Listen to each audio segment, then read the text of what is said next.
Hello, everybody, and welcome into Blue Jays Today, where you boys always have something to say about the Toronto Blue Jays. I'm your host, Nicholas Playlog. And I'm your host, Adam Peddle. And today, guys, there are some trade rumors circulating around the Toronto Blue Jays. We've got a couple pitchers that may be a potential target for the Blue Jays at this coming trade deadline because, my goodness, the Blue Jays rotation needs it, folks. Before we get into it, make sure to hit that like button and subscribe to Blue Jays Today. There was an article that was dropped by Bleacher Report talking about some potential trade candidates around the MLB early into the season, and then also linking it with some teams. And the Toronto Blue Jays were one of the teams that were linked. It looks like we're getting a little bit of respect around the MLB that we might actually be a contender this year. That's the thing, right? Obviously, this is very early, in the whole trade deadline conversation. And I mean, a month from now, Toronto Blue Jays, maybe they're sellers. And obviously, this video is no longer relevant. But if they are going to be buyers, they will be looking for a fifth starter, everybody. I was at Baseball Town yesterday speaking directly to Keegan Matheson and some various others. And that was kind of the one big thing that everyone kept coming back to, that it's yes,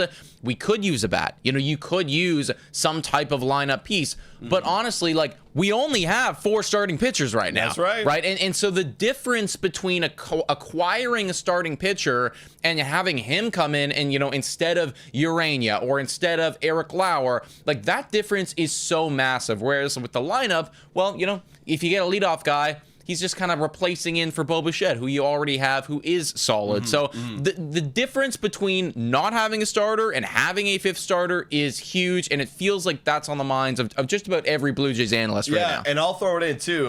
We have 4 starters, but let's be honest, folks. I talked about this on the Blue Jays Today show last night. It's actually, they're not performing at their best right now. They're actually starting to, waver off a little bit. You're seeing signs of age. And this is the month of May right now for our boys. Barrios, Bassett, Gosman, all in the mid to upper and lower 4 ERAs. And then Bowden Francis at the 5.73 in the month of May. Rough month for Bowden. It has been very tough for not only Bowden, but the rest of the boys too, right? And so not only do we need a fifth starter just to have a fifth starter, but we need a fifth starter to provide that upper echelons kind of starting rotation level of pitching, right? You need a guy who's your number 2, number 1, which this team doesn't have right now. Well, and I'll tell you right now as well, that's another talking point that we discussed at Baseball Town, and Keegan Matheson, effectively all of us came to the conclusion that, there is no quote-unquote ace on the Toronto Blue Jays right now.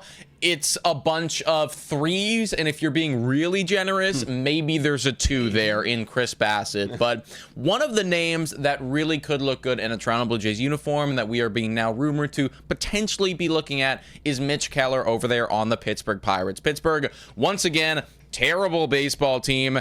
Decent pitchers, though, right? Obviously, you know about Paul Skeens. He's the big name, and he is not going anywhere, even though I'd give my left nut to have him in a Toronto Blue Jays uniform. But Mitch Keller is somebody that the Toronto Blue Jays could be targeting. Now, this article goes on to talk about why they locked up Vladdy, they locked up Anthony Santander, they locked up Jimenez. So Toronto could be looking to add somebody that's not just on a 1-year deal, but somebody that might be there a little bit long term. Yeah, and you've seen Ross Atkins do this in the past, where going at the deadline, you're not just trading for 1-year rental kind of players. You're looking for guys who can give you longevity, especially with all those contracts being locked up and looking up the next future. Mitch Keller could be a guy. Now, if you're expecting ace level stuff like we just alluded to off the top, you're probably not going to find that with Mitch Keller. This would be more of a future play because you got Bassett leaving soon, because you got Kevin Gosman leaving soon. Mitch Keller is only a 4.56 ERA career kind of guy. In the last 3 seasons, I guess you could say he's peaking because, he's got his low 4 ERAs coming in. So again, this wouldn't be the top level stuff. I wouldn't hate the move because you still add that depth in your rotation, but I'm still searching for that top level guy. I think that this is a great move just to help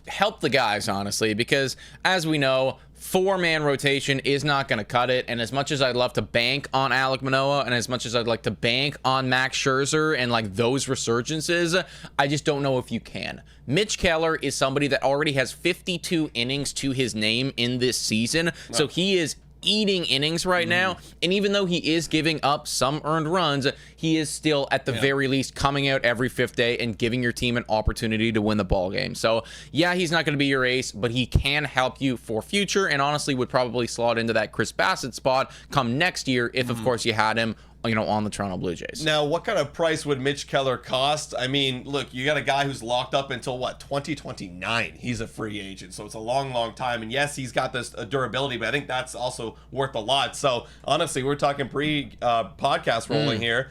Probably going to cost you a top guy. Like, for that much time and that much security, yeah. Here's the thing, and Toronto Blue Jays fans are just going to need to come to terms with this. Starting pitching at the trade deadline is usually pretty expensive, right? And the more, the lower the ERA is, the higher, and it goes exponentially as well, the higher type of prospect that they're going to be looking for. Mitch Keller, with his control, is going to command some type of top prospect. Now, I'm not willing to part with any of the, Trey Savages or Arjun Namalas of the world or anything like that, but you're talking about somebody who is going to be here or would be here for a long period of time. You're going to need to give up a top 10 to get that done. Yeah, someone in there, probably not Tiedemann or Bloss, because it's kind of hard to dangle a guy who has got Tommy John in front of a team. So it would probably be some sort of package if they really want to trade for Mitch Keller. But that's the route if they want to go there, if they want to listen to Bleacher Report, if they want to get that guy with longevity. But there's also the other route where it's like, okay, well, we're competitive. Let's push a little bit just for this season, and let's go win a chip right now for a guy with a rental contract. And these are two guys that you could also get. Let's bring up another Pittsburgh Pirate if you want to go shopping in that, in that market, if you will. Andrew Heaney. He's a guy, he's a veteran, 33 years old, almost 34 years old. He has an expiring contract at the end of this season, and he's starting to pop off a little bit. ERA of 3.15, the whip of 1.117. He's a guy that could provide some sort of option on the left side. We don't have a starting pitcher that throws from the left side. Heaney would be great to be adding to that rotation, and especially if he continues the way he's been doing this season. This is a great, number two. Maybe, maybe he gets even better and becomes a number one. Well, and this is definitely somebody where I want to highlight the fact that it is still May 16th, and we got to wait on it, right? Like, in a month of time, could Andrew Heaney's ERA look completely different than it does right now? Sure. Totally, because he has never really been a 3.15 guy over the course of a whole season. Majority of the time, he's living in the mid to low fours.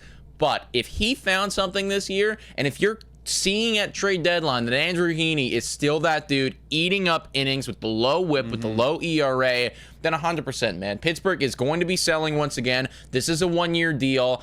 Now that you are going to have competition, so that reason alone will probably result in it being more expensive than you want it to be on a prospect type of thing. But still, if he is performing like this, then yeah, of course, put him in a Blue Jays uniform. Absolutely. And Heaney in the past, the Dodgers had that one really good season, and then he kind of lost it in Texas, but Pirates, they have a way of finding good pitching and getting the best out of people, so hopefully he can carry that if the Blue Jays traded for him over to Toronto. Last guy we have on this list, and we actually just recently faced this guy. He's got a funky delivery, a little bit of a hitch in that leg kick, and that is Tyler Anderson. Hey guys, time for a quick shout out to the sponsor of this video. Hit your picks and knock it out of the park with Betway. Scan the QR code down below or click the link in the description to join the action. Available in Ontario only, must be 19 years older to participate, and guys, please bet responsibly. Now, back to the content. Another left-handed pitcher over there on the LA Angels. Okay, when I said one or two for Andrew Heaney, excuse me, maybe that was a bit of exaggeration. This guy could be your one or two right here, because he's actually done it in the past, and he's doing it again this season for the Angels. 2.58 ERA and a whip of 1.059. Also an expiring contract at the end of the season. And the Angels, they're not going to be competitive. They're probably going to be selling at the end of this year. And the Blue Jays, this would be honestly one of my top options for me because of the left-handed versatility and because of how good he's been. 100%, man. This is a veteran. He's 35 years old. He is a lefty, like we brought up. This is somebody who's been there, done that. The expected numbers are pretty damn good. Expected batting average against, everything is where you want it to be. So right now, what he is doing, it is not all luck. There is some serious reason to why he is being so dominant. I mean, we saw it firsthand. Tyler Anderson, once again, probably going to have a lot of other people looking at him come trade deadline. And of course, like I keep saying, we are still very early to this conversation. We got to see where this team is at. But should Tyler Anderson still be very good in a month or a month and a half from now, and should the Toronto Blue Jays be in a position where we do need to buy, that is a top target for me, 100%. Absolutely, guys. So you guys let us know your thoughts in the comments down below. Would you guys like these kind of picks that we've thrown out to you? Is there anyone that we're missing right now? Because I'm sure as the season goes on, we're going to be talking about a lot of potential options that could be for the Toronto Blue Jays at the deadline. Yeah, please make sure to hit that like, smash the subscribe button. Also, $4 a month, become a YouTube member. Should anything thank you to all of our current YouTube members. You guys are amazing. Guys, thank you so much for watching. And as always, go Jays, go!